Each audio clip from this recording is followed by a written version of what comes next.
لہٰذا مسلمانوں کو پھر کسے دوست بنانا چاہیے؟ ان کا دوست کون ہو؟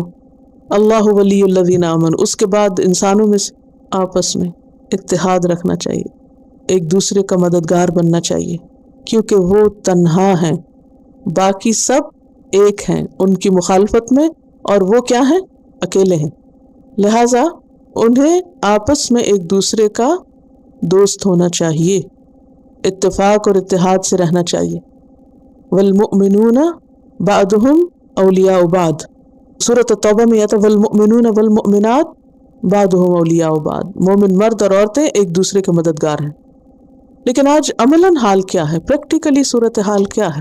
کیا واقعی مومن آپس میں ایک دوسرے کے مددگار ہیں؟ تو پھر ایسے لوگوں کا کیا حال ہوگا کہ جن کے مخالف بھی ان کے دوست نہیں اور جو آپس میں بھی ایک دوسرے کے دوست نہیں.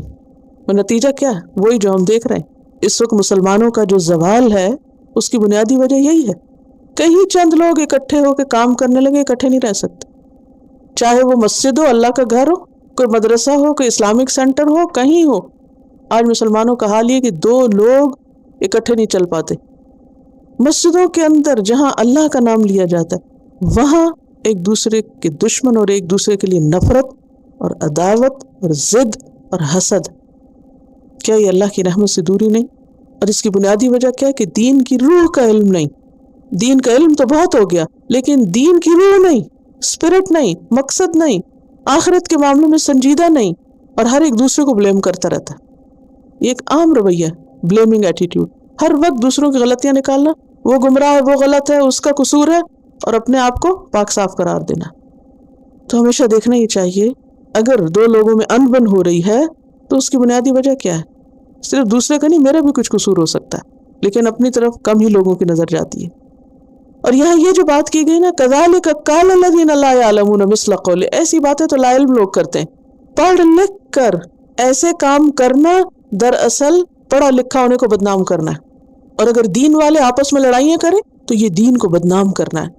ایسا شخص دین کا عالم نہیں کہلا سکتا جو دین کا علم رکھ کے قرآن پڑھ کے پھر وہ نفرت کرے اور نفرت سکھائے.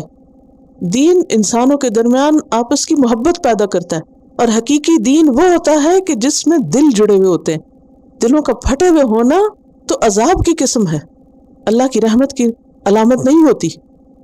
اور اس معاملے میں صرف یہ ایٹیچیوڈ وقالت الیہود لیست النصارى علی شیء وقالت النصارى لیست الیہود علی شیء، ایک اس کو بلیم کر رہا ہے، ایک اس کو بلیم کر رہا ہے، اور باقی لوگ بھی دوسروں کو بلیم کر رہے ہیں. گویا ہر جگہ حال یہی ہے کہ انسانوں کی عام ویکنس، ہم ٹھیک ہیں باقی سب غلط. اس بات کو یہاں کھولا جا رہا ہے. اور اگر آپ دیکھیں تو یہ ایک حقیقت ہے کہ ہر انسان کے اندر یہ ویکنس چھپی ہوئی ہے کہ وہ اپنے آپ کو تو خوب ڈیفینڈ کرتا ہے، چاہے غلطی پر بھی ہو تب بھی کیا کرتا ہے، نہیں میں ٹھیک ہوں اور غلطی تو تمہاری ہے، غلطی تو اس کی ہے. تو کبھی یہ کہنا کہ آئی واز رانگ، میں غلطی پر ہوں، میری غلطی ہو سکتی، یہ انسان کی عظمت کی علامت ہے، انسان کے سمجھدار ہونے کی علامت ہے. اور توبہ نام ہی اپنی غلطی کے اعتراف کا ہے، اپنی کوتاہی کو مان جانے کا نام توبہ ہے. جو اپنی غلطی نہ مانے اس کی توبہ توبہ ہی نہیں ہے. انسان کے گناہوں کی معافی بھی جب ہوگی جب وہ مانے کہ میں گناہ گار ہوں، لا الہ الا انت سبحانک انی کنت من الظالمین، یہ میری غلطی ہے.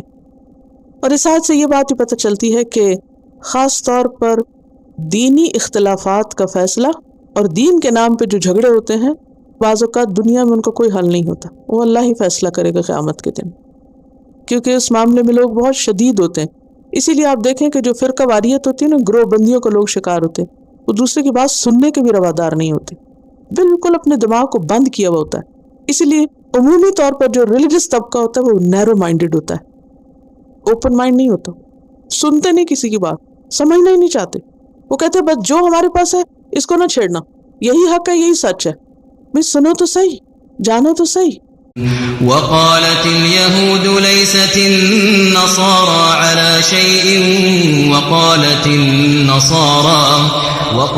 النصارى ليست اليهود على شيء وهم يتلون الكتاب كذلك قال الذين لا يعلمون مثل قولهم فالله يحكم بينهم يوم القيامة فيما كانوا فيه يختلفون